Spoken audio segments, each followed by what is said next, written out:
So hello students, welcome back to this YouTube channel let's learn with Rajni sir classes. तो कैसे हैं आप सभी? मस्त और बढ़िया होंगे। आज के एक नए लेक्चर में आपका बहुत बहुत स्वागत है और काफी इंटरेस्टिंग लेक्चर लेके आपके सामने मैं आया हूं और बहुत बेहतरीन चीजें, मतलब आप क्लास 10th में हैं तो ये स्लाइड आपको आनी ही चाहिए। समझ में आ रहा है क्या मैं बोल रहा हूं? बहुत इंपॉर्टेंट बात लेके आया हूं आपके सामने। तो चलिए सर, ये देखो कोई टॉपिक नहीं है, ये अपनी कोई टॉपिक नहीं है, हम इंपॉर्टेंट कॉन्सेप्ट क्लियर कर रहे हैं।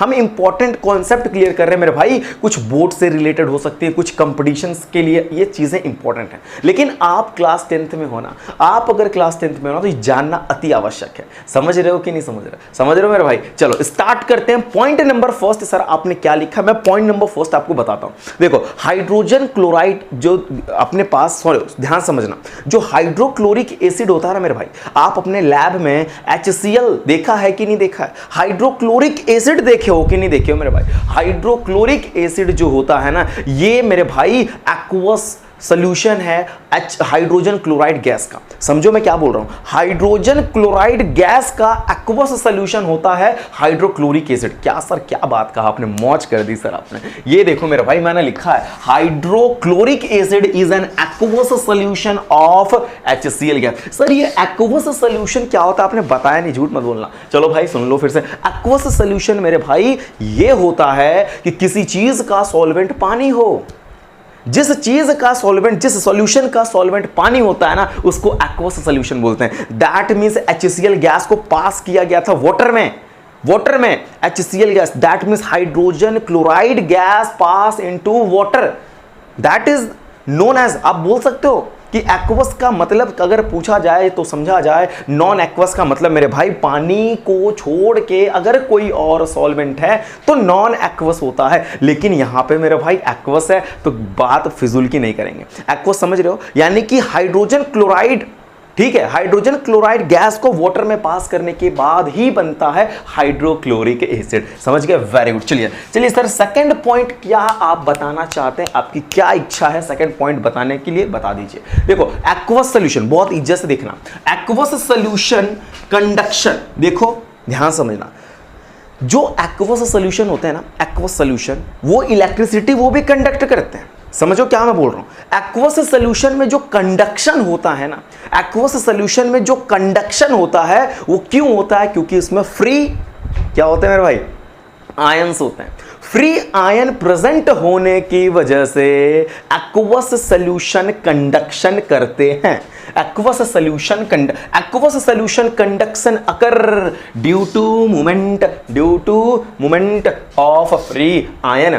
फ्री आयन का मूवमेंट होने की वजह से एक्वस सॉल्यूशन कंडक्शन करते हैं। समझ गए? एक्वस सॉल्यूशन, दैट समझ रहे हो क्या मैं बोलना चाह रहा हूं? अच्छा, कोई भी एक्वस सॉल्यूशन में अगर हम कंडक्शन कराते हैं ना, अगर कोई एक्वस, मान लीजिए हमारे पास बीकर है, बीकर में कोई चीज का एक्वस सॉल्यूशन है, समझना, एक्वस सॉल्यूशन में अगर कंडक्शन हो रहा है, इलेक्ट्रिसिटी पास हो रही है, दैट मींस क्यों हो रही है? क्योंकि उसके अंदर फ्री आयंस प्रेजेंट है। फ्री आयंस प्रेजेंट होने की वजह से एक्वस सॉल्यूशन जो होते हैं वो इलेक्ट्रिसिटी कंडक्ट करते हैं। दैट मींस हम बोल सकते हैं उनके पास कंडक्शन होने की प्रॉपर्टी। वो कंडक्शन क्यों कराते हैं? एक्वस सॉल्यूशन कंडक्शन कैसे कराते हैं, क्यों करा देते हैं, क्यों हो जाता है? क्योंकि उसमें मेरे भाई फ्री आयंस होता है। अच्छा सर, ये तो हमें बहुत पहले से पता था, कुछ और बताओ मजा आ जाए। वाइल इन सॉलिड कंडक्टर्स, लेकिन जो सॉलिड कंडक्टर्स होते हैं ना, जो सॉलिड कंडक्टर्स होते हैं उसमें मेरे भाई क्यों होता है? क्योंकि उसमें फ्री इलेक्ट्रॉन होता है। ड्यू टू फ्री इलेक्ट्रॉन होने की वजह से मेरे भाई फ्री इलेक्ट्रॉन, सॉलिड कंडक्टर्स में ना फ्री इलेक्ट्रॉन्स होते हैं, इस वजह से कंडक्शन होता है, इस वजह से कंडक्शन होता है। लेकिन एक्वस सॉल्यूशन में ना मेरे भाई फ्री आयंस का मूवमेंट होता है एंड सॉलिड कंडक्टर्स में ना फ्री इलेक्ट्रॉन्स होते हैं। चलिए सर, थर्ड पॉइंट जरा बता दीजिए, मजा आ जाए। हाइड्रोफ्लोरोसिलिसिक एसिड, नाम तो सुना ही होगा आपने, मेरा नहीं भाई, इनका H2SiF6, hydrofluorosilicic acid, that means H2SiF6। Sir ये एक ऐसा एसिड है ना, जो ग्लास से रिएक्ट कर जाता है। इसको ग्लास की बोतल में रखेंगे ना, वैसे जनरली आप अपने लैब में जाएंगे ना, जनरली आपको ज्यादातर केमिकल्स आपको ना ग्लास वाले कंटेनर में मिलने वाले हैं। ग्लास में रखे होंगे, शीशे वाले कंटेनर में रहते हैं। लेकिन ये ऐसा ये ऐसा एसिड है ना, बेटा नहीं है, एसिड है। ये ऐसा एसिड है ना, ये ग्लास से रिएक्ट कर जाता है, ग्लास से, शीशे में रखते हैं पे ना रिएक्ट मारेगा। इस वजह से मेरे भाई इसको प्लास्टिक बोतल में रखते हैं। समझ में आ गया क्या मैं बोल रहा हूं? So can be stored in plastic बोतल, they can react with glass, glass से रिएक्ट कर जाता है। अब ये ना पूछ लेना सर ग्लास मींस क्या होता है, मौज कर जाओगे ना, ग्लास मींस पूछ लेना, बहुत मजा आएगा। चलो, द एटमोस्फियर ऑफ वीनस। अच्छा सर वीनस का, वेनस वेनस वेनस आपको पता है? आप अर्थ पे रहते हो ना, कहीं कोई ऐसा कोई हो जो मेरा वीडियो देख रहा हो अर्थ पे ना हो, कोई हो तो चैट सेक्शन में बताना भाई कैसे सर्वर वहाँ तक पहुँचा, मेरी वीडियो कैसे पहुँच रही, जरा बता देना, मुझे भी पता चले। ठीक है, कोई तो होगा कि नहीं है? चलो अच्छी बात है, नहीं है तो ठीक है। देखो तो atmosphere of Venus, Venus is made up of, ठीक है मैं लिख देता हूं अच्छे से, मिट गया, ठीक है। Atmosphere of Venus is made of thick thick thick thick में समझ रहे हो, thick yellow cloud that of H2SO4। Sulphuric acid का एक मोटा क्लाउड होता है मेरे भाई। अगर मैं बात करूं वेनस की ना, वेनस जो अपना ये प्लैनेट है ना, ये प्लैनेट है, आप अर्थ पे रहते हो, पता है कि नहीं पता है? नहीं पता है ना, थैंक यू बोलो मुझे, मैंने बताया आपको, आप अर्थ पे रहते हो, बोल दो मैं बुरा नहीं मानूंगा, ठीक है ठीक है, चलो कोई बात नहीं, बोल दिया ना, वेरी गुड। चलो तो जो एटमॉस्फेयर है वेनस का मेरे भाई, ठीक है जो एटमॉस्फेयर है वेनस का वो थिक येलो क्लाउड है, मतलब मोटा सा येलो क्लाउड, मोटी मोटी एक येलो क्लाउड वहां पे देखने को मिलेंगे। पता है किसका होगा? सल्फ्यूरिक एसिड का होता है यार, H2SO4 का वो एक क्लाउड है। पहुंच ना जाना, ठीक है, हमारे मतलब एलियन लोग वहीं पर, एलियन जैसे समझते हो एलियन देखा आपने? नहीं देखा हो, कोई बात नहीं, अभी फिजूल की बात नहीं करेंगे, बहुत लंबी वीडियो। चलो the metals which can displace hydrogen, जो मेटल्स हाइड्रोजन को डिस्प्लेस कर सकते हैं, पता है किसमें से? फ्रॉम डाइल्यूट एसिड से। जरा समझो मैं क्या बोलना चाहता हूं। डाइल्यूट एसिड से जो मेटल हाइड्रोजन को डिस्प्लेस करते हैं, आपने डाइल्यूट मतलब समझते हो? जो एसिड, जिस एसिड में ना मेरे भाई वाटर की कंसंट्रेशन जो होती है मोर होती है, ग्रेटर अमाउंट ऑफ वाटर होते हैं उस एसिड में, एसिड की जो क्वांटिटी होती है ना वो लेस होती है। एसिड जो होगा डाइल्यूट एसिड में, एसिड की क्वांटिटी क्वालिटी जो होगी वो थोड़ी लेसर अमाउंट में होगी, वाटर ज्यादा होगा, उसको बोलते हैं डाइल्यूट। कंसंट्रेटेड का मतलब एसिड जो होता है वो ग्रेटर क्वांटिटी में आपको मिलने वाला है, एसिड ज्यादा मिलेगा आपको, उसमें पानी की क्वांटिटी कम होने वाली है, वो कंसंट्रेटेड है। लेकिन डाइल्यूट की यहां पे बात हो रही है ना, तो जो मेटल डाइल्यूट एसिड के हाइड्रोजन को डिस्प्लेस कर देना मेरे भाई, जो मेटल क्या करते हैं मेरे भाई? डाइल्यूट एसिड के हाइड्रोजन को डिस्प्लेस कर देना, उसको हम लोग बोलते हैं एक्टिव मेटल्स। क्या बोलते हैं मेरे भाई? Active metals. क्या होते हैं एक्टिव मेटल्स? ऐसे मेटल्स होते हैं जो लोग क्या करते हैं, डाइल्यूट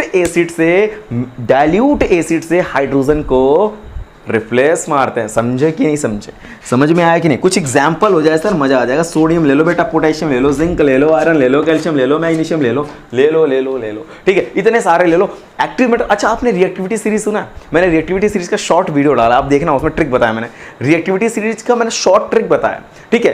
काशीनाथ का माली आलू जरा फीके पकाता है, कौन है आगे आओ पिटाओ, ये चीज़ें मैंने अभी आप मेरे जाओ ना, आप मेरे लिखो यूट्यूब पे लिखो, आप लोग को मिल जाएगा reactivity series by Rajnish sir, मिलेगा 100% मिलेगा, समझ में आ जाएगा वहाँ पे। वैसे मेरे चैनल को आप लोग ओपन करके जाइए, वहाँ पे शॉर्ट्स में जाइए, मिल जाएगा। मैंने ट्रिक डाला, बहुत ज़बरदस्त ट्रिक है, मज़ा आएगा, ठीक है। तो पोटेशियम इस तरीके का आपको ना, मैं चाहता हूँ ना कि रिएक्टिविटी सीरीज़ का अगर आपको और कोई ट्रिक पता हो तो प्लीज़ डालना, मज़ा आएगा। कुछ ऐसे ऐसी चीज़ें और सुनने को समझने को मिलेंगी आपकी वजह से, मुझे भी, क्योंकि मुझे जो पता है मैंने आपको बताया। और ये जनरली मतलब बहुत सारे बच्चों को अलग अलग ट्रिक से पता होता है, कोई ऐसी बात नहीं है। तो जिसको जो पता है वो रखो माइंड में, थोड़ा शेयर करो यहाँ पर भी, ताकि हमको भी पता चले। आप ही से सीखना, आप ही को सिखाना है, तो चीज़ें समझ में आ रही। इसको नोट करो, एक स्लाइड और लगाऊंगा, जबरदस्त स्लाइड है, मजा आने वाला उसमें, ठीक है। इसको नोट करो मेरे भाई।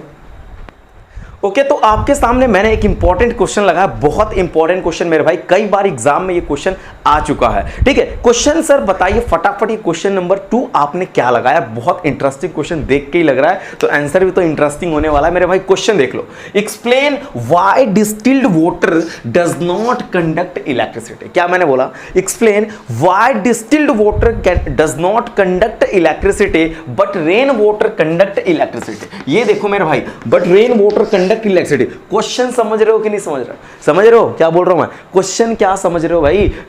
एक्सप्लेन करना है कि डिस्टिल्ड वाटर इलेक्ट्रिसिटी कंडक्ट नहीं करता, लेकिन क्यों रेन वाटर इलेक्ट्रिसिटी कंडक्ट करता है। मेरे भाई मैं आपको बताने की कोशिश करता हूं, ध्यान समझना। देखो जो अपना डिस्टिल्ड वाटर होता है ना, एक तरीके से वो प्योर होता है, उसमें नंबर ऑफ आयंस होते ही नहीं है। जब नंबर ऑफ आयंस होंगे नहीं तो इलेक्ट्रिसिटी कंडक्ट नहीं करेगा। लेकिन मेरे भाई मैं बता दूं रेन वाटर जो होता है ना, उसमें बहुत सारे एसिड्स पाए जाते हैं, कुछ आयंस पाए जाते हैं। इनकी प्रेजेंस, एसिड्स एंड आयन की प्रेजेंस होने की वजह से ना rain water conduct electricity but distil water not conduct electricity because इनके अंदर कोई आयंस नहीं होता है। ठीक है सर, एक बार लैंग्वेज हो जाए तो मजा आ जाए। देखो, distil water contain negligible number of ions, ना के बराबर इसमें आयन होता है भाई।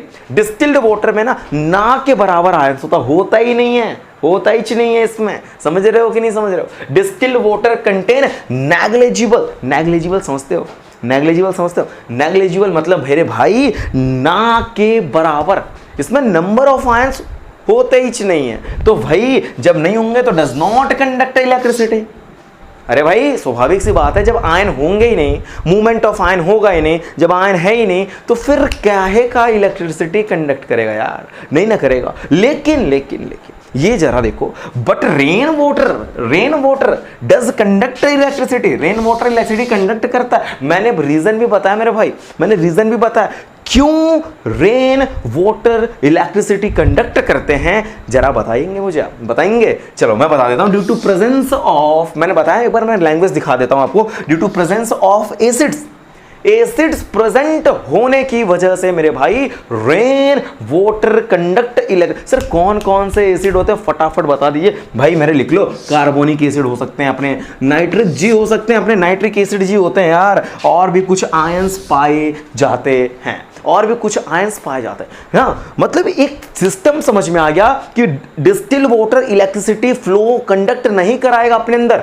एक बीकर में अगर मैं डिस्टिल वाटर ले लूं, एक बीकर में मैं रेन वाटर ले लूं, और इससे मैं अगर इलेक्ट्रिसिटी का कंडक्शन बनाऊं पास कराने के लिए, तो इसमें इलेक्ट्रिसिटी कंडक्ट नहीं होगा, क्योंकि इसमें कोई आयंस नहीं है। नंबर ऑफ आयन नेग्लिजिबल है इसमें। डिस्टिल वाटर में नंबर ऑफ आयंस नेग्लिजिबल होते हैं, इलेक्ट्रिसिटी कंडक्ट नहीं करेगा। लेकिन मेरे भाई एक सेकंड, चौक टूट जाओ यार, ठीक। लेकिन बट रेन वाटर करेगा, क्योंकि रेन वाटर में ना एसिड्स प्रेजेंट होते हैं, कुछ आयंस भी होते हैं, इस वजह से rain water does conduct electricity because it have some acids and some ion. समझे कि नहीं समझे? चलो नोट करो, एक क्वेश्चन और लगाता हूं, मजा आएगा, नोट डाउन करो। तो आपके सामने मैंने 2 और इंपॉर्टेंट क्वेश्चन लगाया, बहुत इंटरेस्टिंग क्वेश्चन है, बहुत मजा आने वाला है। ये इंपॉर्टेंट क्वेश्चन है मेरे भाई, बहुत इंपॉर्टेंट क्वेश्चन है, और आपको ये क्वेश्चन पहले से पता होना चाहिए। ठीक है, अगर नहीं पता है तो फिर टेंशन लेने का नहीं। यहां पर मैं बताने वाला हूं बहुत इंटरेस्टिंग तरीके से, समझ में आ रहा है? चलो क्वेश्चन नंबर सर फर्स्ट आप क्या बताना चाहते हैं? Acid are never stored in metallic container, why? मेरे भाई पहले क्वेश्चन तो समझो। एसिड को मेटालिक कैरेक्टर से बने हुए, मेटालिक कैरेक्टर बोल रहा हूं, सॉरी, मेटालिक कंटेनर, एसिड को मेटालिक कंटेनर में क्यों नहीं रखते हैं? समझ रहे हो question? Why acid should not kept in metallic container? समझ रहे हो कि नहीं मेरे भाई? मेटालिक कंटेनर्स, मेटल से बने हुए कंटेनर्स में एसिड को क्यों नहीं रखते? क्वेश्चन है कि जो भी कंटेनर मेटल से बना हुआ, आयरन से आपके मेटल से बने हुए बहुत सारे मेटल्स के कंटेनर आते हैं कि नहीं आते हैं, तो उसमें क्यों एसिड को नहीं रखते? मैं आपको बताता हूं। दरअसल होता क्या है ना, एसिड जब मेटल के साथ, जब एसिड को हम मेटल में के कंटेनर में रखेंगे ना, तो उससे रिएक्ट करके उसे कोरोजन होने की, वहां पे कोरोजन हो जाएगी भाई, बात को समझो, उसको धीरे धीरे धीरे धीरे उस मेटल को खत्म कर देगा। वो जिस कंटेनर में वो रखा है ना उन्हीं को खा जाएंगे। ये एसिड ऐसे एसिड है, ये होते हैं ये लोग कि जिसमें रखते हैं ना उसी को खाने लगते हैं। मतलब उसी को धीरे धीरे धीरे धीरे धीरे धीरे खत्म कर देगा, उस कंटेनर को खराब कर देगा, खत्म कर देगा। ऐसे समझो कोरोजन हो जाएगा उस कंटेनर का। इस वजह से हम लोग मेरे भाई एसिड को ग्लास या सिरेमिक के बने हुए कंटेनर में रखते हैं। समझ रहे हो कि नहीं समझ रहे हो? समझ रहे हो? मैं आपको एक बार लैंग्वेज दिखाता हूं, मजा आ जाएगा। Acid causes corrosion. भाई मैंने बताया तो, एसिड मेरे भाई कोरोजन, जब आप मेटल कंटेनर में रखोगे तो कोरोजन होगा, तो कोरोजन हो जाएगा। कोरोजन समझते हो कि नहीं समझते हो? कोरोजन समझते हो कि नहीं समझते हो? चैप्टर नंबर 1 में मैंने बहुत डिटेल बताया, अगर आपने नहीं देखा तो कोई बात नहीं। इस चैप्टर के अब मैं चैप्टर नंबर 3 जब चालू करूंगा, मेटल्स एंड नॉन मेटल्स, वहां पर डिटेल में कोरोजन की चर्चा करने वाले हैं। बट फिलहाल यहां पर समझ लो कोरोजन का एक एग्जांपल रस्टिंग ऑफ आयरन है। Rusting of iron is an example of an corrosion मेरे भाई, ऑफ कोरोजन का एक एग्जांपल है रस्टिंग ऑफ आयरन। अपने सरफेस को खत्म करने लगता है, मॉइस्चर, एयर, इन सब से रिएक्ट करके ना, जब उसे फेवरेबल कंडीशन मिलती है ना, जब उसे मॉइस्चर मिलता है, वाटर मिलता है, एयर मिलता है, सारी चीजें से वो रिएक्ट करके ना उसके आयरन के ऊपर एक रेडिश ब्राउन लेयर आ जाती है, जिसको अपन लोग रस्ट बोलते हैं। रस्टिंग एक एग्जांपल है कोरोजन का। समझ रहे हो कि नहीं समझ रहे हो? तो यहां पे भाई मैं कोरोजन नहीं पढ़ा रहा, मैं आपको बता रहा कि acid causes corrosion of metal container and degrade the container. मतलब कंटेनर को धीरे धीरे क्या करने वाला है, खत्म कर देगा, खराब कर देगा। कोरोजन हो पकड़ लेगा भाई, कोरोजन हो जाएगा, उसका पकड़ क्या लेगा, कोरोजन हो जाएगा। ठीक है, दरअसल कोरोजन वैसे तो देखते हैं जनरली हर एक मेटल्स का होता है, जैसे कॉपर का ग्रीन कलर में कन्वर्ट हो जाता है। ठीक है, कोई कोई मेटल्स अपने शाइनिंग सरफेस खो देते हैं मेरे भाई। समझ रहे हो कि नहीं समझ रहे हो? ये चीजें हैं। तो हम क्या करेंगे, तो एसिड को always stored in glass and ceramic container, है ना, ग्लास एंड सिरेमिक, क्योंकि इन पे कोई भी अटैक नहीं होता है एसिड का। शीशे से बने हुए कंटेनर में अगर एसिड को रख दो तो कोई भी अटैक नहीं होता है, इस वजह से। समझ रहे हो कि नहीं समझ रहे हो? अरे भाई समझ रहे हो कि नहीं समझ रहे हो? यस सर समझ रहे हैं कि सर सिरेमिक या ग्लास से बने हुए कंटेनर में अगर हम एसिड को रखते हैं ना तो कोई भी बात नहीं है, कोई बात नहीं है, कोई खराब नहीं होने वाला। समझ, वो अलग चीजें कुछ अगर ऐसे एसिड्स हैं तो उसकी बात यहाँ पे नहीं करना। ठीक है, परेशान मत होना सर, अभी तो आपने एक एसिड भरा रहा जो ग्लास से रिएक्ट कर जाता है, इसलिए इसको प्लास्टिक बोतल में रखते हैं। अरे भाई है तो क्या करें। ठीक है, कुछ चीजें हैं, मतलब आपको मेजोरिटी लेके चलनी है ना, चीजों को समझो मैं क्या बोलना चाहता हूँ। ठीक है, परेशान मत हो जाना भाई। मेरा क्वेश्चन समझ गए ना? एसिड को मेटल से बने हुए कंटेनर में नहीं रखते। जो कंटेनर मेटालिक कंटेनर होते हैं, मेटालिक कंटेनर है मेरे भाई, उसमें एसिड नहीं रखते, क्योंकि कोरोजन होगा, और कोरोजन होगा तो मेटल धीरे धीरे धीरे धीरे खत्म हो जाएगा। ठीक है, डिग्रेड हो जाएगा। खत्म होने के मतलब पूरे उसके क्या होंगे, लेयर, ऊपरी लेयर जो भी वो खराब हो जाएगा ना, वो जो मेटल है जिस मेटल में रखे उसे रिएक्ट करके उसे खत्म कर देगा। इस वजह से हम लोग एसिड को ना ग्लास या सिरेमिक से बने हुए कंटेनर में रखते हैं। समझ गए? ये सर सेकंड क्वेश्चन बताओ, टाइम फिजूल के मत खींचो। चलो, acid do not show acidic behaviour. वाह सर वाह, क्या बात कहा आपने। एसिडिक, जो एसिड होता है ना वो अपनी एसिडिक प्रॉपर्टी नहीं दिखाता है। कब नहीं दिखाता सर? आपने तो बताया नहीं, कब नहीं दिखाता मेरे भाई। देखो यहाँ पे एब्सेंस ऑफ वाटर। क्या बात कहा सर आपने, क्या बात का। एब्सेंस ऑफ वाटर में एसिड अपनी बिहेवियर नहीं दिखाएगा। एसिड की जो भी बिहेवियर थी ना वो नहीं शो करेगा। अगर एसिड मेरे भाई क्या करता है बताओ, ब्लू लिटमस पेपर को रेड में कन्वर्ट करता है कि नहीं करता? अगर एसिडिक, अगर वो मेरे भाई अगर मैं एक एग्जांपल बताता हूं आपको, एक एक्सपेरिमेंट बताता हूं। अगर मैं हाइड्रोजन क्लोराइड गैस को पास करा दूं ड्राई लिटमस पेपर पे ना, ड्राई रेड लिटमस पेपर पे ना, मतलब ब्लू टू रेड होता है इसमें, आपको ये बात पता है कि नहीं पता? लिटमस पेपर अगर आपके पास ब्लू है तो रेड में कन्वर्ट करेगा कि नहीं करेगा? एसिड करता है ना सर? यस सर करता है। और उसमें तो मैंने बताया था बेस वाले में कि भाई रेड से ब्लू करता है उसमें। ठीक है, लेकिन यहाँ पे की बात अभी समझते हैं। तो अगर एसिड एसिडिक बिहेवियर नहीं दिखाएगा अपनी, कब पता है आपको? जब वो वाटर में एब्सेंस हो उसमें। तो सर क्यों नहीं दिखाता? यही तो क्वेश्चन है, आपकी फिजूल की बात कर रहे, क्यों नहीं दिखाता? क्योंकि मैं आपको बता दूं ना, उसमें हाइड्रोजन आयन नहीं होता है। जब एसिड को वाटर में डालेंगे तो it dissociate and produce hydrogen ion. Hydrogen ion produce करेगा। तो जब फ्री आयंस प्रोड्यूस हो जाएंगे मेरे भाई तो आपका क्या होने वाला है, तो एसिडिक बिहेवियर दिखाएगा। समझ रहे हो कि नहीं समझ रहे हो? मैं आपको दिखाता हूं सेंटेंस, देखो एसिड बिहेव, देखो देखो देखो, acidic behaviour of acid, acidic behaviour, acid अपने एसिडिक बिहेवियर क्यों दिखाते हैं? प्रेजेंस ऑफ फ्री आयंस, यहां तक अंडरलाइन सेव करिए, यहां तक अंडरलाइन, फ्री हाइड्रोजन आयन, एक सेकंड भाई, एक सेकंड, 1 सेकंड हो गया, चलो, फ्री हाइड्रोजन आयन प्रोड्यूस, मेरे भाई मैं क्या बोलना चाह रहा हूं, एसिड अपनी एसिडिक बिहेवियर तब दिखाते हैं जब उसको क्या, उस तब दिखाते हैं जब उसमें हाइड्रोजन आयन प्रोड्यूस हो। और हाइड्रोजन आयन पता है कब प्रोड्यूस होता है? जब ना उस